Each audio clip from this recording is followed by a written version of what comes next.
ನಾವಿವತ್ತು ಪ್ರವೀಣ್ ನಿರ್ದೇಶನದ ಶುಭಂ ಸಿನಿಮಾ ಬಗ್ಗೆ ಮಾತಾಡ್ತಾ ಇದ್ದೀವಿ. ಈ ಸಿನಿಮಾನ ಪ್ರೊಡ್ಯೂಸ್ ಮತ್ತು ಪ್ರೆಸೆಂಟ್ ಮಾಡಿರೋದು ಸಮಂತ್ ಅವರು. ಸಿನಿಮಾದ ಒನ್ಲೈನ್ ಬೀಚ್ ಪಕ್ಕ ಇರೋ ಒಂದು ಟೌನಲ್ಲಿರೋ ಪ್ರತಿಯೊಂದು ಮನೆಯಲ್ಲಿ ಟಿ ವಿ ಇದೆ. ಸ್ಪೆಷಲ್ ಮೆನ್ಷನ್ ಟಿ ವಿ ಇದೆ.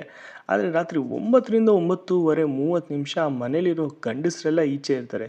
ಯಾಕಂದರೆ ಅವ್ರ ಹೆಂಡ್ತಿದಿರ ಮೈ ಮೇಲೆ ದೆವ್ವ ಬಂದಿರುತ್ತೆ. ಅದು ಸಾಮಾನ್ಯವಾಗಿರೋ ದೆವ್ವ ಅಲ್ಲ, ಸೀರಿಯಲ್ ನೋಡೋ ದೆವ್ವ. ಇದು ಈ ಸಿನಿಮಾದ ಒನ್ಲೈನ್ ಕತೆ. ಆದರೆ ಅಸಲಿ ಕತೆ ಶುರುವಾಗೋದೇ ಇವಾಗ.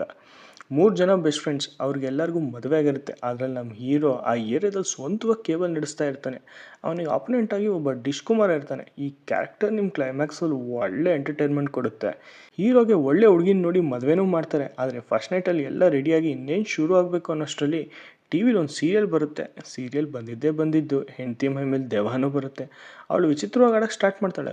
1, 2, 3 ಈ ಥರ ದಿನಗಳು ಹೋಗ್ತಾ ಇದ್ದಂಗೆ ಹೀರೋ ತನ್ನ ಸಮಸ್ಯೆನೆಲ್ಲ ಫ್ರೆಂಡ್ಸ್ ಹತ್ರ ಹೇಳ್ಕೊತಾನೆ. ವಿಪರ್ಯಾಸ ಏನು ಅಂದರೆ ಇದೇ ಥರನೇ ಅವ್ರು ಹೆಂಡ್ತಿದಿರು ರಾತ್ರಿ 9 ಗಂಟೆಗೆ ಬರೋ ಆ ಧಾರಾವಾಹಿ ನೋಡಬೇಕಾದ್ರೆ ಈ ಥರನೇ ಆಡ್ತಾರೆ. ಇದು ಬರೀ 3 ಜನದ ಸಮಸ್ಯೆ ಅಲ್ಲ, ಆ ಊರಲ್ಲಿರೋ ಪ್ರತಿಯೊಬ್ಬರು ಗಂಡಸರು ರಾತ್ರಿ 9 ಗಂಟೆಗೆ ಪಡ್ತಾ ಇರೋ ಸಮಸ್ಯೆ ಅಂತ ಗೊತ್ತಾಗುತ್ತೆ. ಈ ಸಮಸ್ಯೆ ಬಗೆಹರಿಸ್ಬೇಕು ಅಂತ ಈ 3 ಜನ ಸೇರ್ಕೊಂಡು ಎಲ್ಲ ಥರ ಪ್ರಯತ್ನಗಳು ಮಾಡ್ತಾರೆ. ಆ ಪ್ರಯತ್ನ ಪಡೋ ದೃಶ್ಯಗಳು ಮಾತ್ರ ಸಖತ್ತಾಗಿದೆ.